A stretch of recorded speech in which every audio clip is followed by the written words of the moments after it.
Hər kəsə salam. Bugün mən bu video izahda sizə əvəzin 4 növünü izah edəcəm.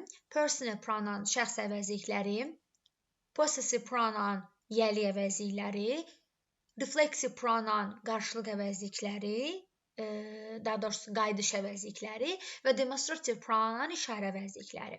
Əvəzin 4 növünü izah edəcəm və daha sonra 2019 yeni test toplusundan bunun testlərini izah edəcəm. İlk öncə nəzərinizə çatdırım ki, bu video materialda istifadə etdiyim qayda öz materialım, öz kitabımdandır. Əgər kimsə kitabı əldə etmək istəyirsə, 28 mayda Kitab Evi mağazasından əldə edə bilər. Keçək dərsimizin izahına. Birinci növümüz olacaq personal pronoun şəxs əvəzlikləri. Şəxs əvəzliklərini iki yerə bölmək olar. Birinci forma olacaq adlıq forma, hansı ki heç bir şəkilçiyə düşmür. Tamamlıq forma, digər adı da buna obyekt halda deyirlər. Tamamlıq formada hansı ki tamamlığın suallarını götürür. Məsələn, mən ay deməkdirsə, mənə, məni, məndə və məndən. Belə deyək, ismin digər hallarını götürür. İsmin 4 halını götürür. Adı Azərbaycan dilində tamamlığın sualları nədirsə, burada da tamamlıq forma dedikdə tamamlığın sualları nəzərdə tutulur. Ona görə mən bunu tamamlıq forma olaraq adlandırmışam. Gəlin baxaq bu formalara. Adlıq formada olan əvəzliklər. I, mən, you, sən, she, o, qadın cinsi, he, o, kişi cinsi, it, orta cins deyəndə bunlar cansızlar və heyvanlar nəzərdə tutulur. We, biz, you, siz, they, onlar. Tamamlıq forma.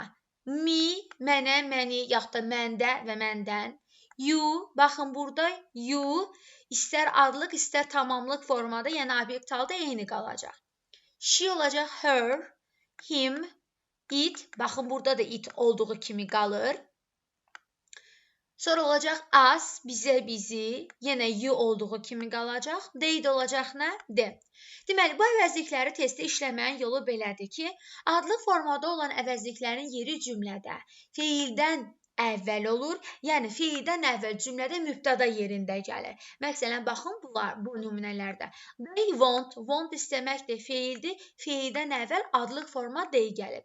She is-dir, is xəbərdir burada, to be-nin formasıdır. Bu da olubdur nə? She qarşıda gəlibdir.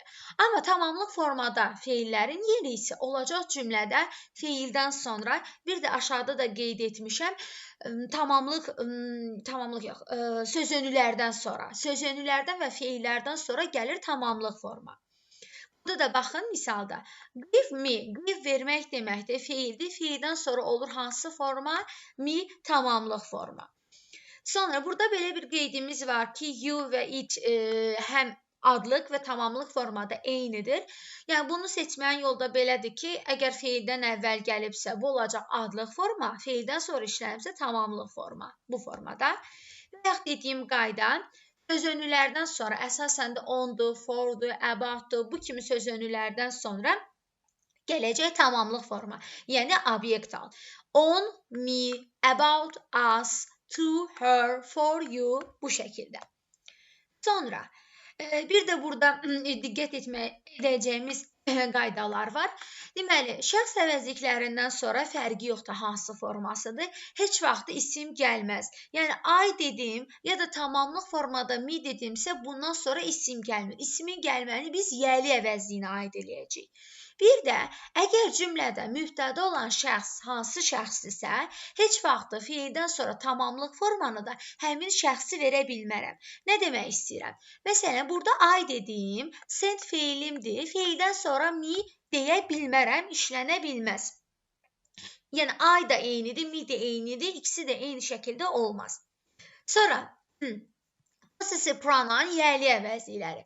Yəli əvəzlikləri də iki yerə bölünür. Mən bunu belə ayırıram, isimlə işlənən, isimsiz işlənən, başqa bir adı aslı, dependent ya da müstəqil forma independent. Yəni, isimlə isimsiz qeyd edirəm ki, artıq orada bilək ki, isimlə dedikdə mütləq şəkildə özündən sonra isim götürməlidir. İsimsiz dedikdə isə heç vaxt isim işlənə bilməz. İsimlə işlənən formalara baxaq. My, mənim. Your, sənin ki, həmçinin sizin də olar.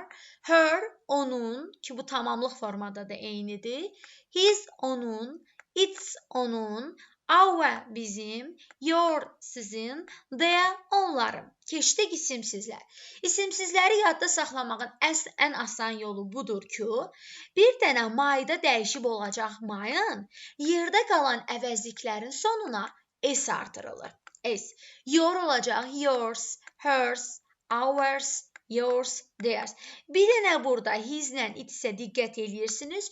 Çünki bunlara təzədən bir də s artırıb 2 dənə s yazmaq olmaz deyə artıq aslı da müstəqil, yəni isimli, isimsiz forması da his-lə it-isə eyni qalacaq. Testlərdə də işləməyin yolu budur ki, gördünüz ki, nöqtə gəlib, hər hansı bir isim veribdir. Deməli, əgər burada bir isim gəlibsə nöqtələrdən sonra, deməli, mütləq bizə burada isimlə işlənən əvəzlik istəyir. Amma nöqtə heç bir şey yoxdur, yəni isim gəlməyib, deməli, artıq bura nə yazacağım? İsimsiz forma yazacağım. Çünki burada özündən sonra isim tələb etməyibsə, bu yalnız isimsiz formadır. Testlər də işləməyin yolu yalnız bu şəkildədir ki, görəsiniz ki, orada isim gəlib ya yox. Sonra, deməli, burada qeyd 2-yə baxaq. İsimsiz işlənən, ola bilər isimlə işlənəndə fərqi yoxdur. Əvəzliklərin yeri cümlədə hardadır? Deməli, cümlədə yəni funksiyası necə olur? Deməli, mübtəda yerində də ola bilərlər. Məsələn, it is not my book, mine is at home. Burada nə yerindədir? Mübtəda yerindədir. Mübtəda olduqda da cümlənin əvvəlində gəlir. Mürəkkəb xəbərin ad hissəsi buna başqa cür ismi xəbər də demək olar.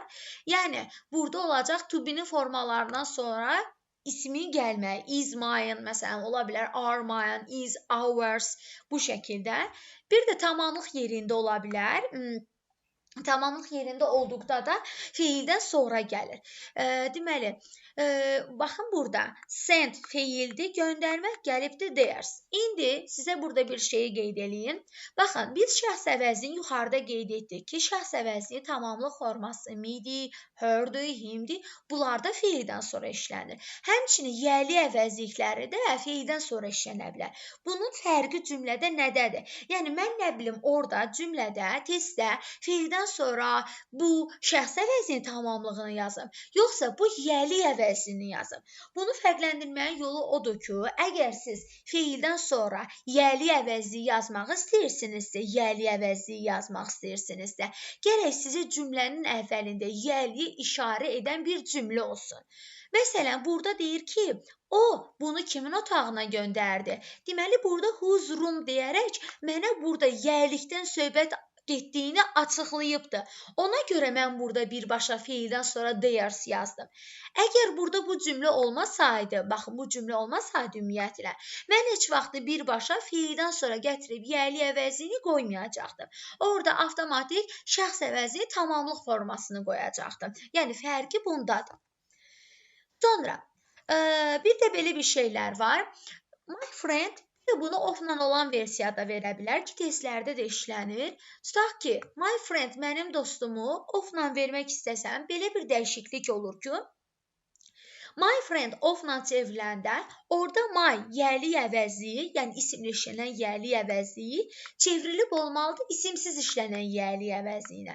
Məsələn, my friend deyirəmsə, olacaq a friend of mine. Artıq burada isimsiz olmalıdır. Çünki mən burada my'ı saxlasam, gərək my'dan sonra orada isim işlədəm. Bu da olmaz. Ona görə my isimsiz formanı verəcəm. Sonra, tələbələrin testlərdə ən çox qarışdırdığı bir mövzudur. Bunun ayrıca izahını vermişəm, YouTube kanalımda var. Əvvəlki illərdə yükləmişəm, çəkmişəm, amma burada da qeyd eləyək.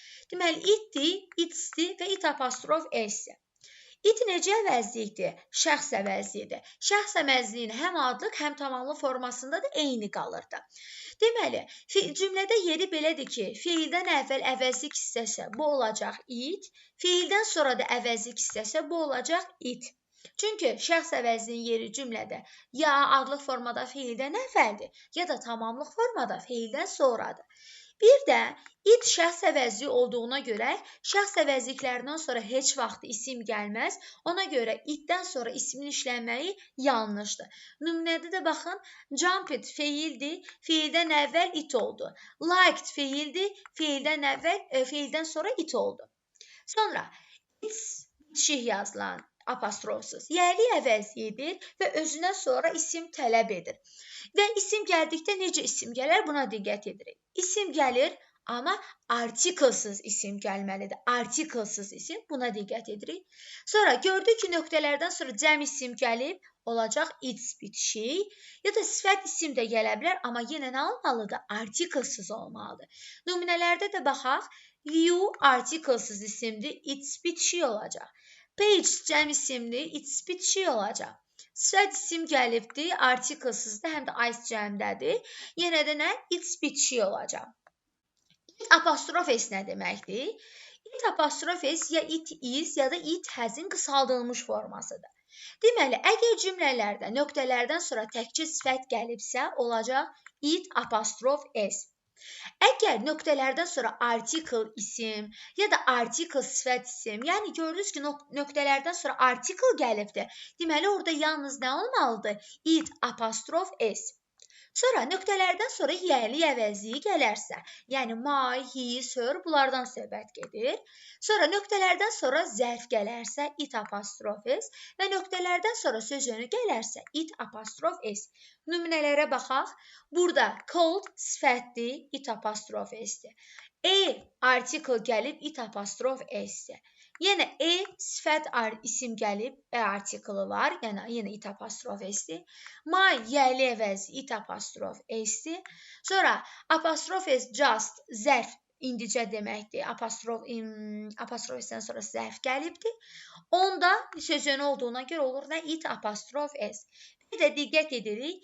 Əgər cümlədə to be-nin hər hansı bir forması varsa, to be-nin formaları hansılardır? İndiki zamanlar üzrə am, is, are, keçmişdə was, were, bitmişlərdə məsələn have-dən has-dir, gələcəkdə will-dir. Əgər cümlədə to be-nin hər hansı bir forması varsa, heç vaxt orada təzədən it apostrof s yaza bilmərəm. Çünki it apostrof s elə ya it is, ya da it has deməkdir. Eyni anda da bir cümlədə iki to be-nin forması işlənə bilməz. Sonra, refleksiv pronoun qayıdış əvəzlikləri. Qayıdış əvəzlikləri belə düzəlir ki, tərcüməsi öz kimi olur. Tək şəxslərin sonuna self artırırıq, cəm şəxslərin sonuna isə self artırırıq. Tək şəxslər, myself, mən özüm, yourself, sən özün, himself, o özü, herself, o özü, qadın və kişi üçün, itself də cansız və əşyalar. Keçirəm cəm şəxslərə. Ourselves, yourselves və themselves, onlar özləri. Yəni, burada qaydalara baxaq. Deməli, biz testlərdə qayıdış əvəzliyini nəyə uyğun seçə bilərik? Cümlənin mübtədası hansı şəxsdirsə ona uyğun. Əgər burada mənim mübtədam I'dırsa, deməli, orada nə olmalıdır? Myself. Məsələn, you'dursa yourself ya da yourselves olmalıdır. They'dirsə themselves olacaq. She'dirsə ya da hansısa qadın cinsini bildirən bir adırsa olacaq herself. We'dirsə olacaq ourselves. Yəni, qayıdış əvəzlikləri cümlənin mübtədası hansı şəxsdirsə ona uyğun qoyulur. Sonra, bir-birə baxaq. Əgər hər hansı bir şəxsin adını çəkib, sonra desəm ki, and I, yəni və mən, olacaq ourselves. Məsələn, they and I, onlar və mən bu işi edə bilərik. Deməli, burada onlar və mən nə oluruq? Kim? Biz. Avtomatik ilə Azərbaycan dilində də sual verəndə, sual olaraq biz götürür. Bir də let apostrof s ya görsəniz, ya da let us şəklində, let apostrof s-in açılışı let us deməkdir. Burada da qayıdış əvəzliyi olacaq nə? Ourselves. Sonra, burada ikinci qayda var. Qayıdış əvəzliklərinin cümlədə yeridir. Bu, əslində elə çox diqqət edilən bir qayda deyil. Ona görə bunu izah etməyəcəm. Yəni, bunun belə işlənmə yeri dimdə çox işlənmir ki, testlərdə də belə bir forması yoxdur. Ona görə izah etməyə ehtiyac yoxdur. Üçüncü qaydaya baxaq. Deməli, uşaqlar, əgər əmr cümlələrində qayıdış əvəzlikləri işlənərsə, indi gəlin baxaq, əmr cümləsi nə deməkdir? Birinci onu başa salaq. Deməli, əmr cümləsi nə deməkdir? Əmr cümləsi, əgər cümlə birbaşa fiilin özündən başlayarsa, bu olacaq əmr cümləsi. Məsələn, try to do everything, try cəhd etmək feildir. Cümlə birbaşa nə ilə başlayıbdır? Feil ilə başlayıb. Əgər cümlə əmr cümləsidirsə, qayıdış əvəzliklərindən qoyaram yourself ya da yourselves. Hər ikisi mümkündür. Baxın, yourself və yourselves. Hər ikisi doğrudur. Bəs nə zaman bunları fərqləndirə bilərəm əmr cümləsində? Bunun yalnız bir yolu belədir ki, əgər cümlədə xitab olarsa. Xitab cümlədən necə ayrılır? Burada qeyd eləmişəm, vergüllə ayrılır. Şəxsin adını çəkir və qoyur nə? Vergül. Bu artıq əmr cümləsinin xitabıdır. Əgər bizim xitab olunan şəxsimiz təkdədirsə, Kate olacaq nə? Yourself. Amma children olsaydı, olacaqdı yourselves. Burada bir şeyə diqqət etmənizi istəyirəm. Bəzən uşaqlar Kate gördü, yazırlar herself ya da children görüb themselves yazırlar. Niyə bunlar olmaz? Çünki uşaqlar bu cümlədə Kate ilə children xitabdır. Biz o halda Kate-ə herself verərik ki, gərək cümlə əmr cümləsindən çıxıb nəqli cümlə olsun. Bu halda heç vaxt mübtada vergüllə ayrıla bilməz. Yəni, buradan vergül itməlidir. Birbaşa mübtadanın özündən sonra Kate, məsələn, tries, fiilin özü gəlməlidir. Amma vergüllə ayrılıbdır və cümlə də əmr cümləsidir deyə, burada yourself və yourselves'dan başqa heç bir şey ola bilməz. Sonra, bir də testlərdə belə bir şey görəcəksiniz. Qeyd 2-yə baxaq. Not only but also ifadəsi. Not only but also nə deməkdir? Nəinki həmçinin deməkdir. Deməli, not only but also olan cümlədə əsasən qayıdış əvəzi mübtədaya görə deyil də, only'dan sonraki ismə görə olacaq. Məsələn, burada da diqqət edirik nəyə? Əsasən burada only'dan sonra cansız gəlir. Cansız gəldikdə, əgər bu cansız olan təkdədirsə, itself olacaq birinci tərəfdə, ikinci tərəfə its qoyacaq. Məsələn, she liked not only the village, burada she'yə görə herself qoya bilmərəm, bunu ona görə xətt çəkmişəm. Deməli, only'dan sonra gələn sözün village'dir deyə, village də cansızdır deyə birinci tərəfə nə yazacağım? Itself yazacağım. Və ikinci tərəfə də yəli əvəzi olaraq its yazacağım. Tərcümədə də belə gedir. O nəinki kəndin özünü, həmçinin onun mənzərəsini də xoşladı. Amma only'dan sonraki ismin cəmlənərsə, cəmdə olsa, village yox, məsələn, village cəmdə olsa, avtomatik itself-lə its-də neynəməlidir? Cəmə düşməlidir. Və bu zaman itself dəyişib olacaq themselves və its də dəyişib olmalıdır nə? Their. Bu şəkildə.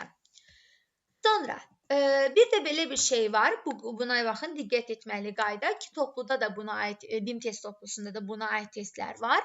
Deməli, əgər cümlənin əvvəlində xitab varsa, xitab dedik ki, nə ilə ayrılır? Vergüllə ayrılırdı ki, xitab olmaya da bilər, fərqi yoxdur. Əgər cümlə bu sual forması ilə başlayıbsa, for example, why don't you want, why don't you wait ya da ask bu tip feillərlə başlayıbsa, burada qayıdış əvəzi, buradakı mübtada you-ya görə təyin olunmur. Sırf bu feillərlə, bu üslubda başlayan sual cümləsinə aiddir. Why don't you want, nə üçün istəmirsən, ya da wait ya da ask. Bu zaman, deməli, nəyə diqqət edilir? Feildən sonra gəlir nə? Tamamlıq forma, feildən sonra tamamlıq gəlir. Yəni, orada isim tamamlıq funksiyasındadır. Yəni, feildən sonra gələn sözə görə qayıdış olmalıdır. Bir dənə nümunəyə baxaq. Baxın, why don't you want dediyim kimi başlayıbdır. Mən artıq burada you-ya görə yourself yaza bilmərəm. Dedik ki, want-dan sonra gələn bu tamamlıq nədirsə, bu söz nədirsə, ona görə təyin olunmalıdır. Və want-dan sonra gələn tamamlıq olur your teacher. Bu bizim ismimizdir. Feildən sonra da bu isim tamamlıq funksiyasını daşıyırdı. Burada tamamlıq olaraq qeyd eləmişəm. Your teacher-a görə artıq mən qayıdış əvəzini təyin edəcəm və your teacher, bu teacher həm kişi, həm qadın ola bilər deyə herself yazsam düzdür və himself yazsam düzdür. Çünki burada cins fərqi yoxdur.